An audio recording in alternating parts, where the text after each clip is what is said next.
What's going on, people? This is Shy Harris of the Rebel Society, and today's video is actually something a little bit different. So for the past couple of weeks, I've been hitting and dropping names and talking about that I'll be actually starting a new interview series / podcast called Interviews with a Rebel. And today, I'm actually releasing the first episode. The whole purpose of the series is to kind of give creatives, entrepreneurs, and people just starting out tangible tips and hacks on how to actually do exactly what they say they want to do. So with this series, we're talking about how people actually make their money, marketing strategies, things they can actually do to actually get more clients. So I'm actually speaking with different creatives, entrepreneurs, photographers, business owners, whatever you could think of that sounds real unconventional is people I'll be speaking to. So on the first episode, I'm actually speaking with photographer and content creator Tora Carter, and we talk about everything from how she actually grew her brand to how she, started getting into photography to how she actually makes her money. So we get into all that. It was a very good conversation. So let's not wait any further. So here's the first episode of Interviews with a Rebel with Tora Carter. What's going on, people? This is Shy Harris of the Rebel Society. And today, this is actually something a little bit different for my channel. So normally I just have my regular videos where I kind of give tips and tricks on how to do certain things with social media, personal brand, or, just how to grow your brand.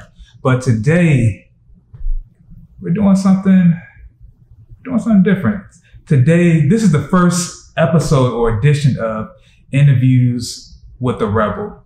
And what this series is pretty much about is, I feel like I run into a lot of dope people, like all day, every day, who are doing great things, doing outside the box things, very unconventional things, and who happen to be just dope, either creators or entrepreneurs. So each episode, I'll be sitting down with a creative or entrepreneur, somebody who I feel is disrupting their industry. And we're really breaking down, exactly how they make their money. We're pulling the curtains back on, and we're talking about how they actually got to where they are and actually giving out tangible advice on how they're making all those great things that they do happen. So today, for this first episode, we have Tora Carter. What up, y'all? So first things first, what do you do and how do you make your money? My name is Tora Carter. I'm an editorial portrait photographer, and I help people feel comfortable in front of the camera.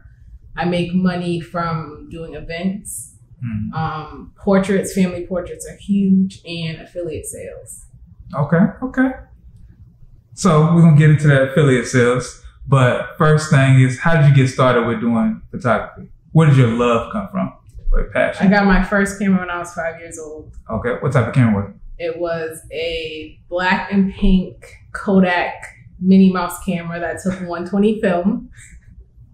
Okay. I brought it to school.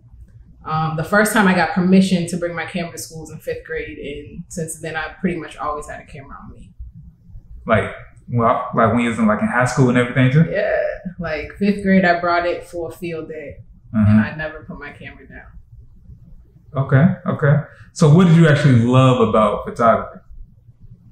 I think the thing I love the most is you can remember everything. I like to make sure people don't forget events. I want them to remember who they were at that time, how the surroundings looked, really the ability to stop time. Okay. So you're kind of like an X-Men a little bit. A little bit. Okay. So you said so many dope things with that. So what was your transition from just, wanting to do it as a hobby or somebody who just wanted to, just shoot their, family vacations to actually doing it professionally? So in 2007, I worked as a Nike one-door consultant where I sold limited edition sneakers that retailed from $275 to about maybe $1,500 a pair. And Nike sent about 25 people from the country to Hollywood. I was one of those people. I was from the Boston store. Not to cut you off, what's your favorite sneaker? Favorite? If I could only wear one sneaker for the rest of my life, retro Jordan 1. Really? Yeah. Which color? The Breads. Really? Yeah. Okay. Continue. I just said that. Matter of fact. Top 5. I already know that you bought Jordan 1. Top five. So Jordan 1s, retro Jordan 1s, retro Jordan 3s, retro Jordan 5s, Nike up-tempos, my pennies, and the last one, I'll say 13s, retro Jordan 13s. Okay. For some reason, like after like 10 or 11, Jordans get super whack after that. So me, I'm trying to envision the 13s. I have an idea of what they are. Like I can pull them out for you. If I got you. Yeah, nah, we good. You ain't gotta flex on me like that. Well, you know. But so all right, so you said you was working at Nike and then yeah, so I was at the conference and of course I was running around taking pictures. I pretty much was doing exactly what I do now. And there was a team, it was a photographer and a videographer for the whole 3 days. The last day I was like, yo, can I ask you how much you got paid? Oh, you asked him that? I asked him. He was like, I got $10,000. And I was like, for 3 days? And he was like, yeah. He was like, after this, we're about to go to Japan. And then after that, they pretty much was going around the world, getting paid to go around the world. And then the thing that really got me was Nike paid, because it was the 25th anniversary of the Air Force One. They paid someone to travel around the world and stop people on the street and take a picture of them with a Polaroid camera at the bottom, write their name and shoe size. So, you know, it's all around the world. So it's European sizes, American sizes, and they got paid to travel and take pictures of people with a Polaroid. So is that what stood out to you the most? That's what's, because for the whole 3 days, the pictures flashed on the screen. They had it projected on the wall. Oh, really? So for 3 days, we saw these pictures. And the last day I asked Errol, he was one of the people at Nike. I was like, yo, what do I do to have to get a job? Like, how can I get a job doing that? He was like, go to school, build your portfolio, and just come back. So you went to school for photography? Yes. As soon as I got back, that was in June. And I signed up July, started school October 7th. What year was this? 2007. Okay. All right. So like with me, you know, when I shoot, I've actually been self-taught. So it took me a while to actually get to where I'm at now, which I feel like I'm pretty decent. So do you feel like it's necessary for people to go to school for photography? Not now. No. But even back then? Back then, yes. Back then, like my first DSLR didn't even have video. Now you can buy it doesn't even make sense to buy a camera without video now. Yeah. So. Do they still sell cameras that don't have video? I don't even know. I don't think so. Yeah, I don't think so. I don't think so. So you say you went to school for, what are some things that you feel like you learned in school? What are some things that you feel like you learned in school that you probably wouldn't have learned, you know, just shooting out in the street? I learned to develop my style. I learned who I am as an artist. That was my big takeaway at school. In school, we were forced to do we did black and white film development, printing in the darkroom. We did prints in color. We did 4x5 large format printing. That's why I have a 4x5 camera tattooed on my arm, because that was the hardest thing for me to do. Right. I'd never been in a situation where I didn't know how to do it. So to be put in a situation where I had to literally be like, yo, can someone help? I stood in the hallway and closed my eyes and said, can someone help me? And then I turned around and everybody was looking at me like, yo, what do you need help with? But yeah, it forced me to figure out what I like, what I didn't like, what I was good at, what I needed help with. And the big thing is it taught me how to be an artist. Okay. So what did you like? Because I feel like when we all pick up a camera and just start shooting, we're shooting a little bit of everything, but you don't really know what you like and what you don't like until you actually start. So like with me, like I hated shooting baby showers. I hate shooting models, like, because I hate posing people. I'd rather catch you in your element doing what you naturally do. I'd rather be like a fly on the wall and just catching those natural moments that happen between people. So like, what parts of photography that you don't like? It's funny because the thing I didn't like made me a lot of money. I don't like stock photos. Really? I don't like flat lays. I hate shooting flat lays. But you always want to shoot flat lays. It's because it's good for my aesthetic. That's what brands like. Okay. Like that, I need to have it in my portfolio. And pretty much that's what 4x5 printing was. 4x5 large format printing. It was taking pictures of objects in the studio. So when I first started, You know, I tried to do what everybody else did and it didn't work. So I started bringing sneakers in, I started bringing food in, I started bringing books. So when I do flat lays, it's things I love. Like I have to genuinely love a book to take a picture of it. You know, I can't, that's why a lot of people, you know, they want me to take pictures of their products. And if I don't genuinely love your business or love you as a person or love your products, I can't do it because it's so boring. Okay. All right. So after school, did you immediately transition to like just shooting like professionally or? Definitely. The first day of school, October 7th, 2007, I became a professional photographer. We had our first classes were 4 days a week. Each term was 10 weeks and each class was 8 hours long. So when I finished my first day of school, they were like, you know, this is your homework. And I was like, yo, I don't even know how to use my camera. Like, how am I supposed to ask somebody and they're like, not only do you need to ask somebody, but you need to get paid for this. Like, I need to have somebody pay me. I don't know what I'm doing. I have to let them know I don't know what I'm doing. And they're like, nah, that's the whole thing. A professional, the person should never know that you don't know what you're doing. Like, a professional photographer is a problem solver. I have to come into a room and I have to say, okay, we can't use this backdrop because it's not gonna look right on camera. We need to stand in this light. We need to turn off this light because it's ambient. It's gonna make yellow light come in. It's all about solving problems. So I became a professional photographer when I walked out of that classroom. Okay. All right, so let's fast forward a little bit till actually when I met you. So I met you probably about maybe like 2 years ago, and you were shooting for a mutual friend, and I was like, actually I felt away because I was actually doing some photo work for this mutual friend as well. So I seen Tora like shooting. I'm like, yo, who is this chick? That's exactly how his face was. He was like, yeah. I'm like, who is this chick? And then I was starting to see photos, and I'm like, oh, this shit is clean. This shit is pretty dope. Then I was like, you know what? I ain't really trying to shoot photos no more anyway. So like, that's cool. But I'm like, yo, her work is like pretty fire. And then I just started to see you like more and more, and then you just was like really like killing it. And I'm like, okay. And then I feel like the first time I actually like met you, we ain't really talked. But then maybe like the second or third time, I feel like we've had conversations, and then I was like, you know what? Tora's cool as shit. Like, I really fuck with her. And then it just like, I feel like we kind of hit it off after that. And we just, you know, we're talking, you know, throw ideas back and forth on, you know, how we are. And you've actually given me a lot of advice. You've actually made me step my shit up a lot. Thank you. Yeah, you made me step my shit up. You made me step my shit up too. But you really made me like get my presentation in order, and then made me like really value what I actually put out instead of just doing something for somebody else and not really doing it for myself. And like I said, your presentation is like next level. Like just the way that you actually come into a shoot. So like I actually saw Tora in action probably about a year ago.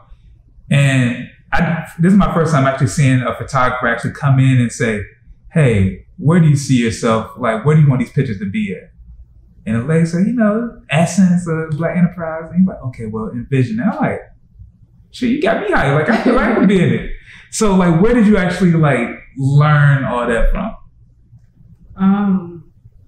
I started manifesting stuff. When I first got, because, I was in a 2-year photography program. Mm-hmm. When I graduated, I was 7 months pregnant with my son. Mm-hmm. So it was like, when I got pregnant, everybody was like, oh, I'm so happy you tried. And I was like, nah, I'm graduating. Like, I'm graduating. Right. So graduating, and then, I had a new baby. Mm-hmm. We moved to Atlanta when he was 10 months old. And for me, it was on and popping. Like, I'm from Boston. So I'm like, I'm in Atlanta. There's all these, like, look at all these Black people. Look at all these Black artists. Like, this is like, I fit in. Like, this is where I'm supposed to be. Right. And then I was like, yo, I wanna work with Essence. So I was just like, I have to create content so Essence can see I need to be there. And it actually started because I wanted to go to a makeup class and I couldn't afford a ticket. It was like $300 something. So I contacted the makeup artist and was like, yo, do you need a photographer? I would love to give you pictures. Yeah. For me, I'm like, I'm gonna be in the room. Right. From that, she was like, sure, you can come. And then she had an event, PT Beauty Tea or something. And it was like pretty much a tea party. A dope tea party for beauty influencers. Okay. And Essence contacted her like, yo, who's your photographer for the event? And she didn't have one. So she hit me up like, Tora, would you be willing to shoot for Essence? And I'm like, yes, I will. Of course I can do that. So that was the first photo shoot that I did. And it was on essence.com. And from there, just being in the room, being around all those influencers, I just kept making sure I was in the room. Right. Carol's daughter did their opening of their first store in Atlanta at Lenox Mall. So I went. I wasn't paid to be there, but I went and I shot that event like I was paid to be there. Gotcha. I posted the pictures on my Facebook, on my blog, and then the owner of Atlanta Naturals hit me up and she was like, yo, I have a campaign coming up and you are the photographer I need. So I just got my foot in the door by creating the content that they already needed. Essence didn't hit me up and be like, show me what you got. I already showed them. Okay. So I feel like that goes into my next question, but how do you make yourself stand out as a photographer? Like, do you feel like I feel like you just said it, but do you just like envision where you want to head to and like, you know what, I need to make my content look like this? Or do you pretty much carve out your own lane and then still kind of tailor it towards where you're trying to head to? I look at myself as an artist. So I have to develop my own style. I want when people see, the thing that I didn't understand when I was in school is we would have art shows every 10 weeks. They would hang our stuff in the hallway. And it took them like a week to put it up. But as soon as they put my work up, people would be like, yo, I know Tora took this picture. It doesn't even have your name on it, right? But I know you did it. And I was trying to figure out what my style was. I'll ask my teacher, like, how can you tell me? Like, I'm not going to tell you because if we tell you, you're going to keep trying to do it. Yeah. So I literally had to develop my style. Like, I wanted to graduate with a major as a fine art photographer, but that led to kind of like no money really. Like, we didn't really learn the business. So I majored with editorial photography. So I understood the business structure of it. Okay. So I look at myself as an artist. People don't hire me to take pictures. They hire me to solve problems. That problem might be they feel uncomfortable in front of the camera, or that problem might be, they want a model that has dark skin and they need us to look like us in the pictures. So that's my thing is I create dope pictures with dope aesthetics of dope ass Black people. You just do dope fucking shit. Thank you. Yeah. All right, so I feel like we talked enough about the actual creative side of it. Let's kind of talk about the business side of it real quick. So we're all out here creating a brand, and even with the creative industry, it feels like every day there's 10,000 new creators out here. So what are some things that you do to kind of stand out amongst all the other creators that pop up? And, some of them are real good and some of them are trash. So how do you make sure that, Tora Carter still, stands out amongst everybody else? Because I know how you stand out, but I want you to kind of break it down. I'm like, I want to hear what you think. So for me, it's big about relationships, and I make people look good. Okay. Like when you make people look good and make people feel good, people are always going to remember how you made them feel. So not only do I want to make you feel good in a photo shoot, I want to change the way your brain works. I want to change the way, literally how your brain works. I want to develop new neural pathways. That's why I say, where do you see this picture? Right. Do you see this picture on Essence? Do you see it on Black Enterprise? Because if you can see it there, it's already there. Like, you got to see it first, and then you got to actually believe it. And then you have to be ready for it.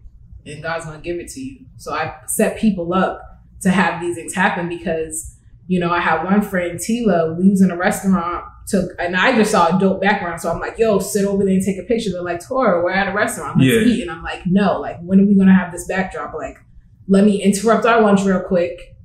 I picture this. This is Black Enterprise. Like, this is Forbes. Like, she was like, okay, we took a picture. That picture is on Black Enterprise. Okay. So when that happens, people see like, oh, so you manifesting things out here. I manifest it before it happens. I let people see that they can be where they want, and then we make it happen. Okay. So for any creative or any photographer, videographer standing out, do you feel like that's what it's like. That's what they should focus on. Focus on, you know, making people look good as well as making sure they feel good with that presentation. I feel like you should shoot for your client, but keep your style and aesthetic. Like if you change who you are too much, you're just gonna be mush like everybody else. You're not even gonna stand apart. So when I go into a photo shoot, I have to take the pictures that my client wants, but I also have to make sure I'm shooting for myself.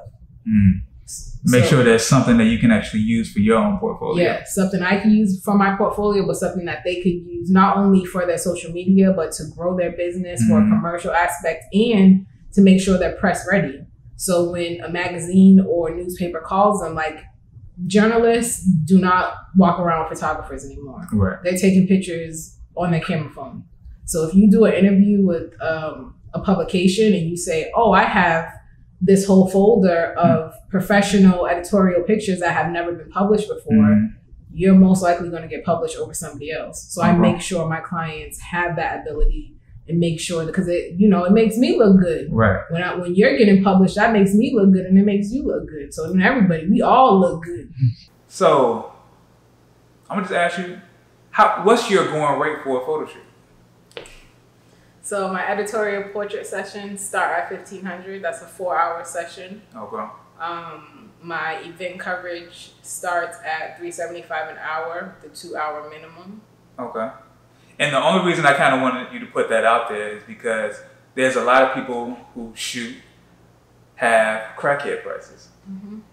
They do, you know, an 8-hour wedding for $200 and, you know, a jacket and coat. So how are you able to kind of, you know, get those prices? How are you able to get your prices up to that price point? So my first photo shoot, where it was maybe like a 2 or 3 hour photo shoot, I charged $50. And for me, I felt like I shouldn't even be charging $50 because I'm just doing my homework. My first photo shoot was probably like $75, and I felt like that was trash. My first wedding was for a really close friend, and I did it for $400, and I was nervous to even tell her $400. Mine was too. So now I'm like, $400 might be like the magic number. My first wedding was definitely $400, and I was there like all day long. Yes, I was there. It was my friend, so I was there the day before. I was there that day. I was there that night. I saw her the next morning. But really, it's about I feel like you have to believe in yourself.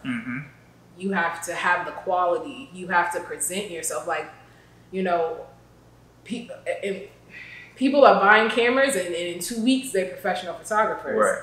I went to the 2-year program, and in order to graduate, you had to present your portfolio, your body of work, to the faculty of 35 people, and they all had to vote for you to pass. If somebody said, I don't like her, then you couldn't graduate. Right. So for me to graduate, I had to have business cards, I had to have marketing material, I had to have a portfolio book, I had to have a website. I had to know who I was going to market to. I had to have a business plan and know how I was going to make money. So now all that stuff is second nature to me. When I give somebody a business card, people are like, oh my God, look at your business card. And for me, I'm like, you know, I've been having this type of business card for 12 years. You know, I've been able to grow through it, but it's a journey of growth. When I was charging $750 and I literally doubled my prices. And the only thing I added to my package was sparkling cider and some fruit plates and crackers. But you already had a solid presentation though. Definitely. So I feel like something I'm learning is that people love a good presentation. People love when they can feel like you went above and beyond to kind of give them, you know, an experience. Like people love an experience. So like even with my wedding clients, or pretty much any client that I work with now, I put them through a process, and people want to feel like you're doing everything to kind of get their money's worth out of whatever project it is. So like right now, like if I have a client that I'm doing social media for, like we're going to sit down for maybe 2 days, you know, like a couple hours a day, and really just kind of go through your brand, what makes you stand out, what you like, what you don't like, what's your aesthetic, what is your brand, really breaking down the tone of your brand, all that stuff. And once I do that, I actually give them like a presentation of these are all the things that we talked about, and these are how we can kind of incorporate that into your brand or how to make your brand stand out. So I feel like Tora's right when she said that having a presentation, you know, for whatever price you want to charge is definitely key to actually growing a brand and be able to charge the amount that you really want to charge. So do you feel like that's like presentation is really like one of the only things that kind of made you like, you know, stand out, or? I think giving people a luxury experience. Okay. People want to feel like they're loved and supported, like, and I try to make every client feel like they're my only client. Okay. I'm not gonna, even if, you know, we're getting to, oh, we got 2 minutes left, I'm not saying we got 2 minutes left, up. You know, people appreciate you staying that extra 20 minutes, you know? What if people don't appreciate your time, though? I know you probably ran into that as well. Yeah. People be 2 I hours could late. say, like, I've never really had, I feel like at this price point, I've never had anybody late. When I was charging, you know, 50, you know, 200, it was like that. But now you pay 50% up front. Before I shoot, I got all my money. Right. Like, before it was like, okay, we do the photo shoot. Now I'm chasing them down, and now they're not answering the phone. Now, if you invest $1,500, you're gonna be there on time. True. You're gonna show up on time. If you're paying $50 that you have to give me after we take pictures, I'm gonna have to chase you. Okay. So you feel like once you increase your prices, that kind of like gets rid of, I don't want to say dead weight, but people who wouldn't appreciate your time. Yeah. It changes your level of clientele. It's like from going to Walmart to Neiman Marcus. Like the person who I'll pay extra money to not have to go to Walmart. So people come you don't like to Walmart me, like that?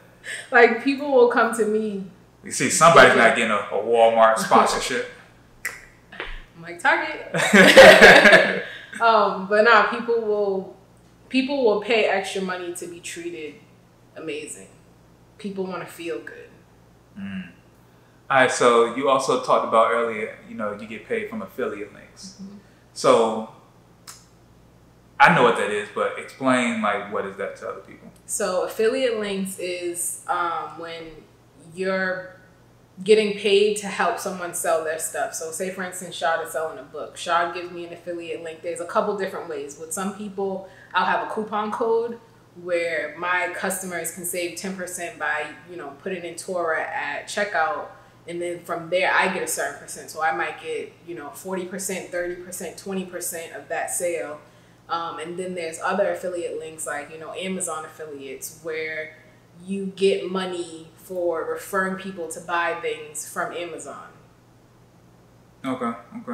So what are some things that you actually are, you know, you get money from when it comes to affiliate links? Like what are some things there's products? one company that I work with called Renee Redesign. She makes luxury coasters and trays. Okay. So if you go to reneeredesign.com and use What's your promo Tora code? at checkout, you'll save 10%. Get you some coasters. Yes. And, you know, and the way I started working with her is I actually won a contest. So I won free product. I started including it in my flat lays and she loved it. She was like, yo, I love the way you represent my brand. Can I send you more free stuff? Yes, you can send me more free stuff. And then later on, she was like, yo, I love what you're doing. Can I give you, do you want to be an affiliate for my for my company? So then I got my own coupon code. And that's how that aspect started. Okay. So we've talked, you said you kind of want to start to transition to that space where you are, you know, doing brand deals and, you know, kind of like an influencer space. Yes. What was the thought process behind that? These people aggravating me. Nah. No, I just realized I wasn't taking care of myself the way I was taking care of my customers. I could easily put off, you know, I need to work on my social media page, but I can put that off to make sure my client's social media page is dope. Right. But I kept putting my stuff on the back burner. Like I got to the point where I was like, I just took my pot off the stove. Like I wasn't even on the back burner. I wasn't even on the stove no more. And he was on the counter. Yeah, like I just was on the counter. That's cooling off. Yeah. And I realized that I can make money doing this for myself. and it eliminated, you know, some of the headaches. But right now I'm just in a transition phase of where I have to treat myself as a client. I had to hire Tora Carter Media to shoot for Tora Carter. And how has that been working out for you? It's a little scary. It's a lot scary. It's very scary. I'm terrified. Why is it scary? Because I don't know. I realize I'm afraid of success.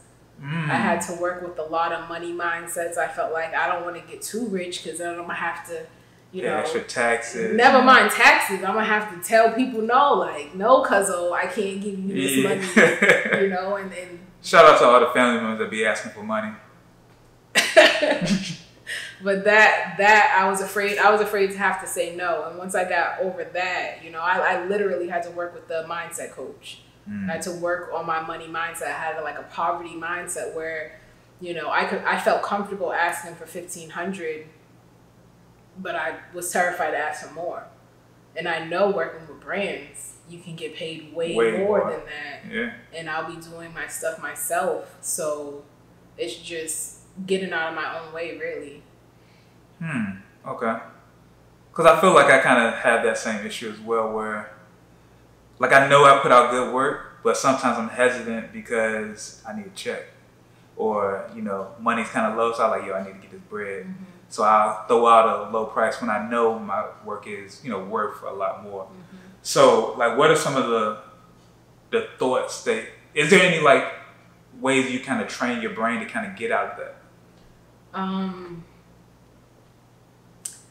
You just have to have an abundant mindset. Like the biggest thing is I had to grow my relationship with God and know like what's for me is for me. Right. And if I'm supposed to have it, I'm gonna have it at the time when He wants me to have it. Before I felt like, you know, this is $3,000. Like, what if I say no and then I don't get it? So now I'll be miserable working with a client, but I got $3,000. And then there was other situations where I didn't want to do a shoot and I booked a shoot anyway for the money, and then something came up that I loved and was excited for, but I wasn't available for it.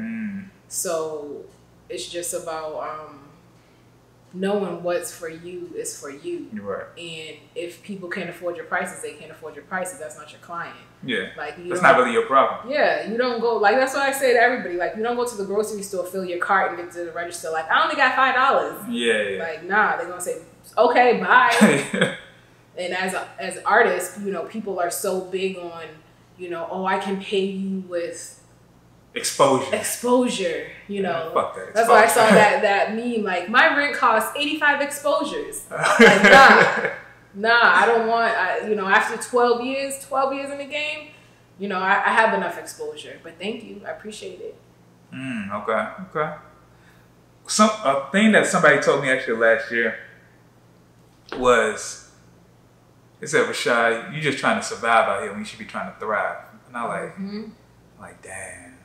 Yep. Like, he read me, yo. Like, and I feel like ever since then, even though I kind of still battle with it, that's been the back of my mind. And like, instead of just like barely making it, like, I'd rather be killing it. Only like, so right now I really in the mindset of where I really only want to work with maybe like 5 clients a month and make way more than I make working with 20 clients a month.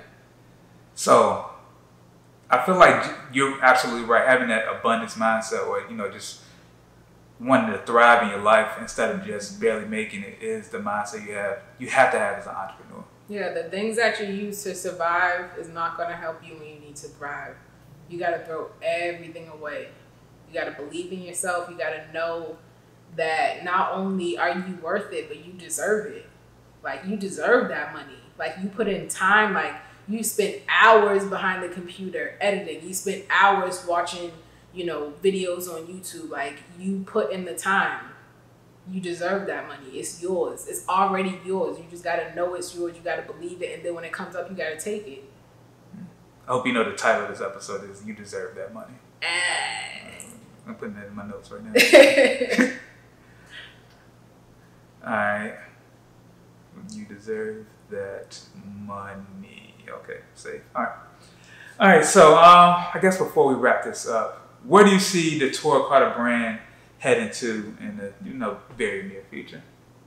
So in the near future, you can see Tora Carter working with established brands like TJ Maxx, Nike, Nickelodeon, Disney, Universal Studios. But how do you plan on making that happen, though? So right now I'm working to create the content that they need. Okay. I'm going to do everything that I can do in my power to make sure that they see me and make sure that when they see me that they want to work with me. I'm going to make sure I stand apart and have something that they can't get from anybody else. Right. Okay. But I'm going to have it. Like, get ready. Because I'm going to have it. And y'all going to be like, oh, she said that. And I'm going to be like, yeah, I told you. So look back at the video shot at, minute 30 something, and it's right there. But I do feel like that's very important. Like, if in the creative space, in the personal brand space, if there's somewhere that you actually want to go to, as far as like a brand that you want to work with, you actually need to start creating the content that they're looking for, but also make sure it's something that makes you completely stand out and something that is completely different than what everybody else is doing. So like one of my goals is to do a whole campaign for Nike. So early this year, I just started doing videos that were very much Nike related, but had my own twist to it. So that hasn't got me to Nike yet, but I'm definitely, we're definitely on the road to making that happen. But so as advice to, other creatives, start to shoot the content or start to, put yourself in those conversations with the people who work with the brands that you want to be associated with. So like I said, Target, TJ Maxx, all the other brands that you mentioned, you have to start creating that content that actually fits into their mold, but at the same time, it's completely different than what everybody else is doing. That sounds about right? Yeah. Okay, cool. All right, so since we're wrapping this up, 2 questions. What do you feel like is the one word to describe you? Exemplary. And why is that? Because I am the best in the best. I'm the best of the best. I create the model that other people feel they need to copy. Okay. Tora, you're talking this shit right now. All right. And all right. And I'm really coming off the top of the head right now. What is the one music album you relate to the most? One music album that closely personifies you as a person. Can I say 2? Sure. So one is indie artist Mach 5 from Atlanta. They have an album called I know. What's the dude named Art Rap, Corey Davis and Ed Weir. Art Rap, I feel like that is the soundtrack to my life as an artist. And the other one is Miseducation of Lauryn Hill. Okay. Why have that one? I feel like that album done got me through some rough times. I've been rocking with that album since middle school. So to be in my 30s now, I feel like if I had to have one album that summed up my life as a total, where I could put it on and listen to right now, it would be that. But to have an album that summed up my life as an artist is definitely Art Rap. Okay, cool. All right, and what is one if people want to follow you and get to know you the most, what one social media platform are you? Instagram. You can find me on everything social at Tora Carter Media. But if you want to get to know me, know me, follow me on Instagram. So, what do you think of the interview? Was it too long? Was it enough information? Did you like it? Didn't like it? Like, what did you think? Please leave a comment below to let me know exactly what you thought about it. But this is the first episode. It's only going to get better from there. Well, I'm actually trying to work out the kinks as far as the audio, because I really wanted to be that podcast audio, crisp audio quality. So that's something I'm still trying to figure out how to actually make that happen. But in the next couple of weeks, that's going to be corrected. Trust me, it's going to be corrected because I'm working on it right now. The plan is to actually release these videos every week for 12 weeks, take about a month or 2 off, and then come back more with 12 more episodes. So give you real consistent, dope conversations with different entrepreneurs and creators. So hope you like it. If you do like it, make sure you go ahead and subscribe below. Make sure you like, comment, share this with anybody you feel can actually benefit from this information. Excuse me. if you haven't done so already, make sure you follow me everywhere, Shad Harris. And that's pretty much all I got. So good day, good evening, good night. I'm out.